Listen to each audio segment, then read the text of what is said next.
and welcome into this week's edition of Wheeling Feeling, presented by Panhandle Cleaning and Restoration and Wheeling Island Hotel Casino Racetrack.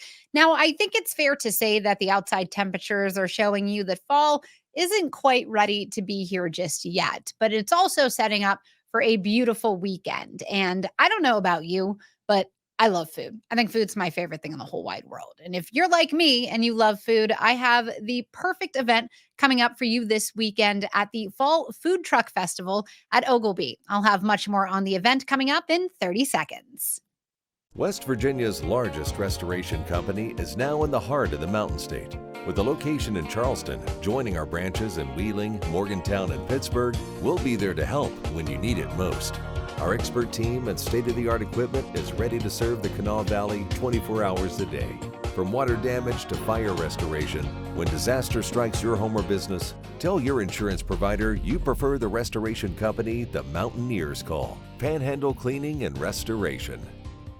So as I mentioned before, if you're a big fan of food, we got a great event for you this weekend at Oglebay. It is the Fall Food Truck Festival. I'm joined with John Banco. John, can you tell me a little bit about what the festival is and how you've seen it grown over the last few years? Absolutely. We started this festival about 4 years ago, and we started off with, I think, maybe 8 or 9 trucks. It was just kind of a small give it a whirl thing, see how it goes. And we actually had it on a different date. We had in October, and it was a lot colder, and the weather was a little rainy and kind of hard to deal with. So we found a different date to kind of offset it in between Labor Day and Oglebay Fest right in the middle of September.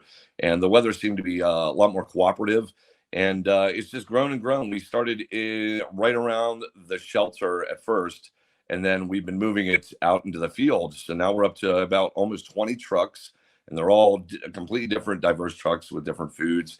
And the band lineup has grown. We started getting bigger stages and sound and lights and things like that. So we're looking forward to it. The weather looks great this weekend, and both the trucks and the bands are ready to go. And I hope everybody comes up. We also have a little tent there for some viewing for some of the games and things like that going on throughout the weekend. And we have a beer tent as well too, so to go along with that. So looking forward to it. It's going to be a great event.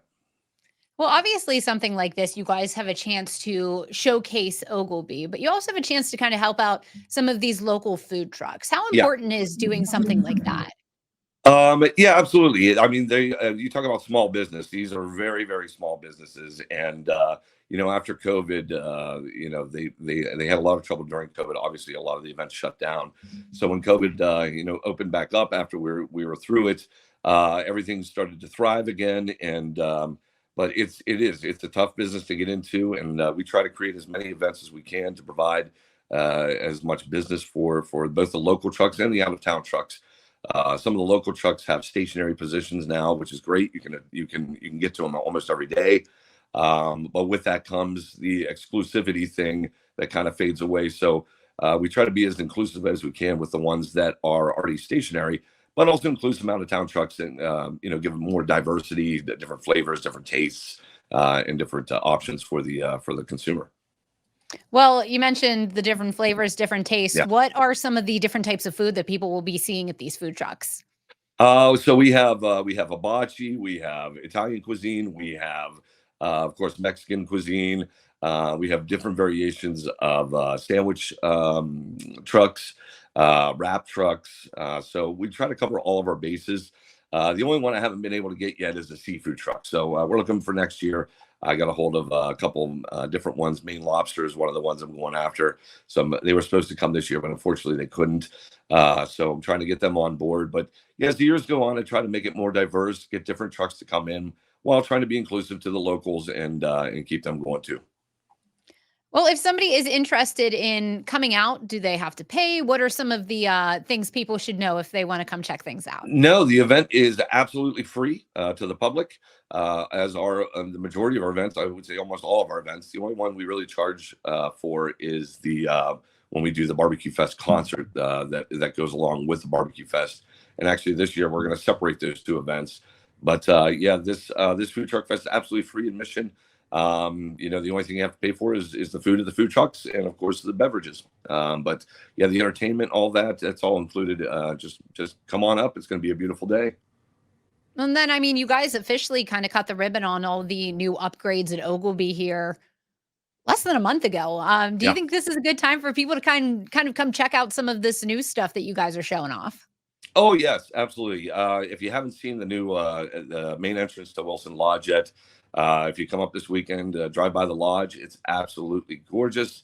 If you have time, please go inside. We have Skyline and Trace restaurants both up and running, and they would be glad to give you a little tour of both of them up there. But they're formerly known as Glassworks, Ehlenfeld, of course.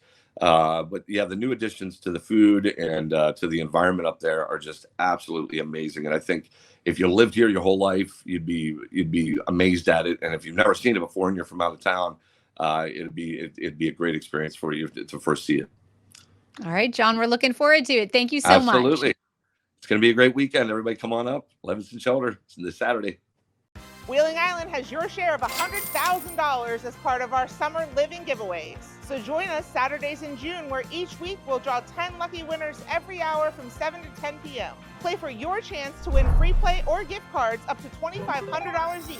Pick the progressive and you'll win cash starting at $2,000 or more. Players receive 1 entry for every 50 base points earned. Plus, you'll earn double entries when you play on Mondays and Tuesdays. Only at Wheeling Island Hotel Casino Racetrack. So again, the Fall Food Truck Festival runs from 11 a.m. to 9 p.m. on Saturday, and we still have a few other things you can enjoy throughout the weekend.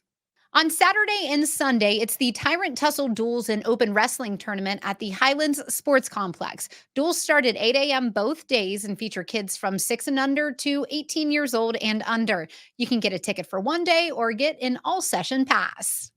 Saturday night, it's a Recovery Month celebration at the J.B. Chambers Memorial Recreation Park. The YWCA Wheeling Family Fun and Glow Run starts at 6 p.m. and runs until 9.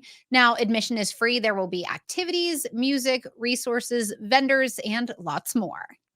And on Sunday night, the Capitol Theater will host a big name in Christian music as Crowder plays a show at 7:30 on Sunday. You can still get tickets through the theater's website. And that will do it for this week's edition of Wheeling Feeling. We'll see you back here at same time, same place next week.